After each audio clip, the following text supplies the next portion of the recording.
Olá, senhoras e senhores, sejam bem-vindos a mais uma videoaula do nosso curso de Física Moderna.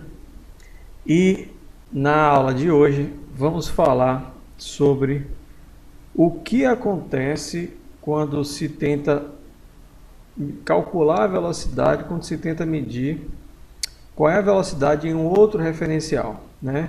Então, aquele exemplo que eu dei lá na primeira aula, que eu falei das transformadas de Galileu, não sei se vocês estão lembrados, que eu tinha uma pessoa parada, uma moto e um carro, e aí a gente calculava a velocidade relativa mudando os referenciais. Pois é, aqui na relatividade, como é que funciona isso?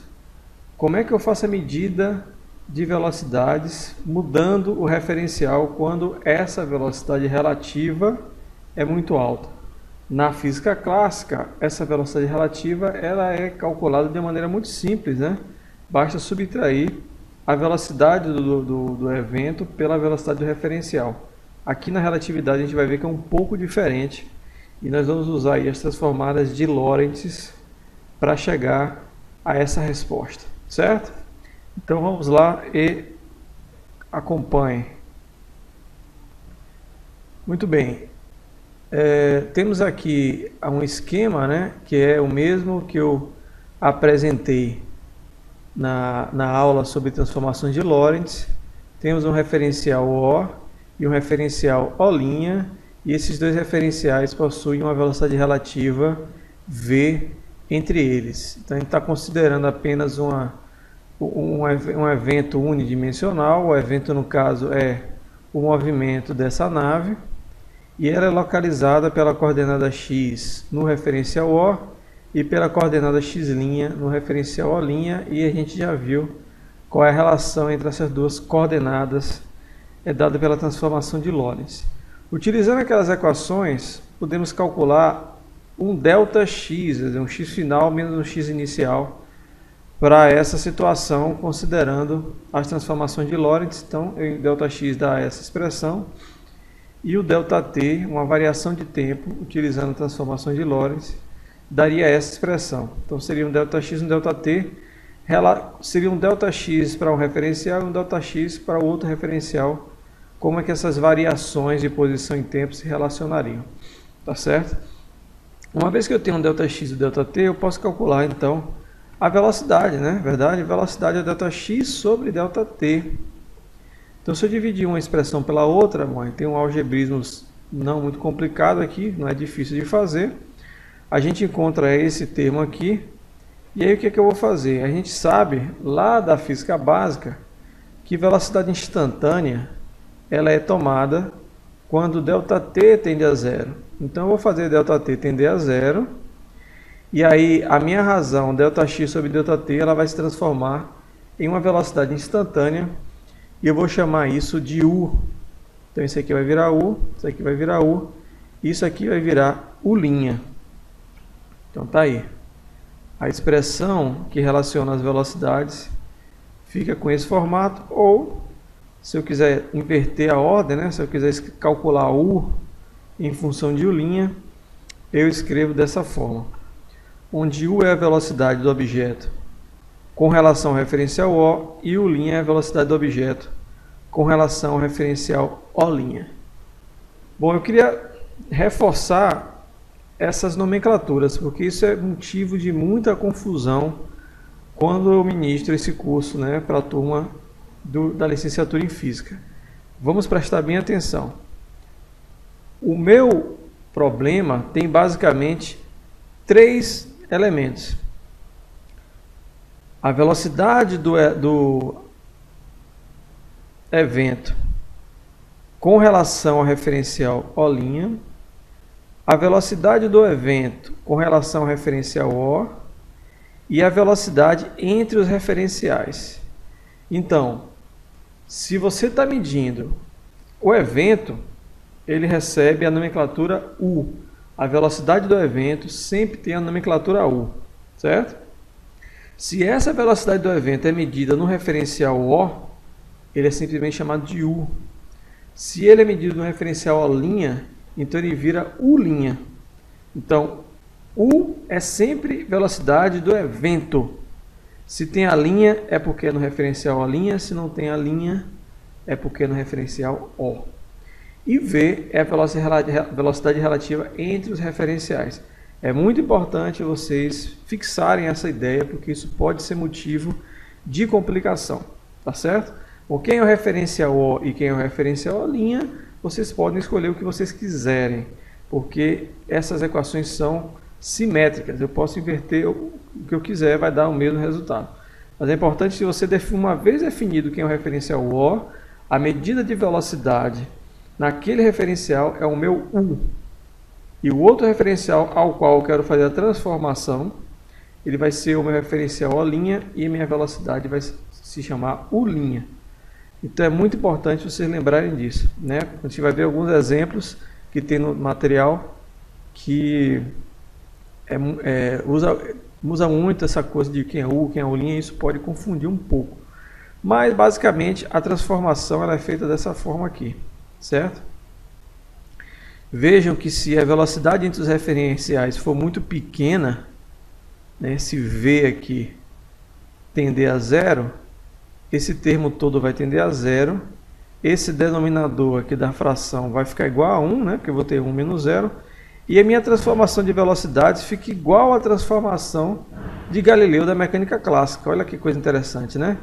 U' vai ser U menos V, que é justamente o que a gente conhece da mecânica clássica.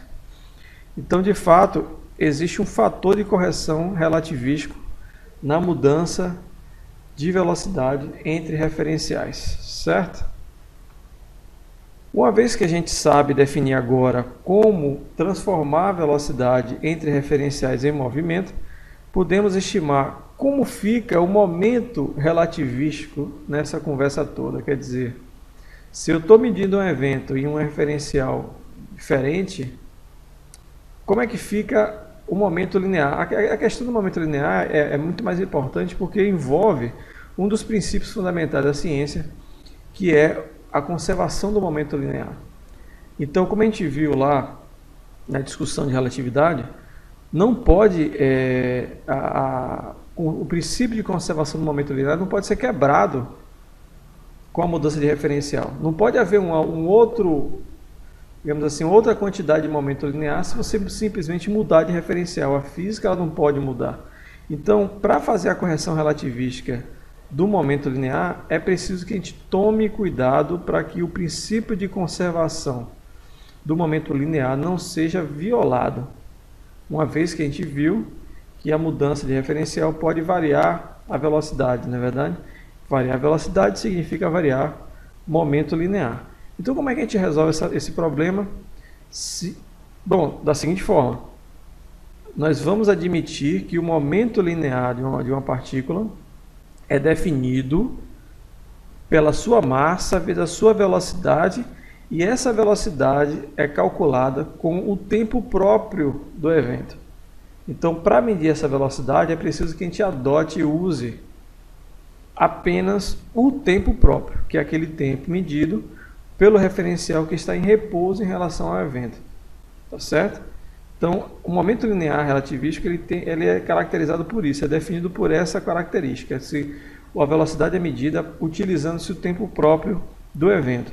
Aí, bom, a gente sabe que como se medir tempo próprio em relação a um tempo que não seja o próprio, que a gente bem conhece. Então, a gente pode fazer o seguinte cálculo. Eu vou multiplicar essa expressão por ΔT, multiplicar e dividir, porque eu não altero a expressão. Então, multipliquei em cima e dividi embaixo. E aí, o que eu estou fazendo? ΔT sobre ΔT0, essa relação a gente conhece ela lá quando a gente falou de dilatação do tempo. Isso aqui nada mais é do que o fator de Lorentz. Então também posso escrever o meu momento relativístico como sendo o fator de Lorentz vezes a massa do objeto vezes a velocidade do objeto medido em um outro referencial que não seja o referencial do tempo próprio, sacou? Então, se você não está no referencial do tempo próprio, é possível ainda assim medir o momento linear fazendo essa correção relativística que a gente acabou de ver aqui agora. Tá? Se você está no referencial que se mede o tempo próprio, então você tem, de certa forma, um momento linear próprio, digamos assim, né? Um momento linear que não poderia dizer, não posso falar assim, um momento linear real, né? Porque é aquela coisa, tudo é relativo. Mas vamos dizer assim, né? Nós teríamos um momento linear real, e aí à medida que eu mudo de referencial, vou para um referencial que tem uma certa velocidade relativa, e eu quero saber qual é o momento nesse referencial, aí eu vou usar essa correção relativística aqui. Eu tenho que calcular quem é o fator de Lorentz e quem é a velocidade nesse novo referencial. Vejam novamente que se o novo referencial tem uma velocidade muito baixa, o fator de Lorentz ele tende a 1, já expliquei isso para vocês, e aí nós vamos voltar aos resultados da mecânica clássica. Então veja que a mecânica clássica ele é um caso limite da relatividade, né? A física clássica é quando as velocidades elas tendem a ter valores muito baixos, aí a relatividade se transforma na mecânica clássica. Tá, então esse é o momento linear relativístico, e esse V é a velocidade medida no referencial. Esse que eu chamo de referencial externo ao objeto seria o referencial que não é o referencial em que se mede o tempo próprio, certo? Então entendam isso. Esse V aqui é a velocidade do objeto em um referencial que não é o tempo, que não é o referencial do tempo próprio desse objeto, certo, galera? Então é assim que a gente mede o momento, é assim que a gente corrige a transformação do momento linear quando temos referenciais com velocidades muito altas entre eles. Então, era isso, essa aula foi um pouco mais curtinha, né? E como eu falei para vocês, o ponto-chave dessa discussão é aquelas aulas de dilatação do tempo e contração dos espaços. São as mais importantes porque tudo agora é uma consequência disso, tá certo? Mas é isso aí, espero que tenham compreendido. E qualquer dúvida, poste na plataforma. É isso aí, galera. Fui!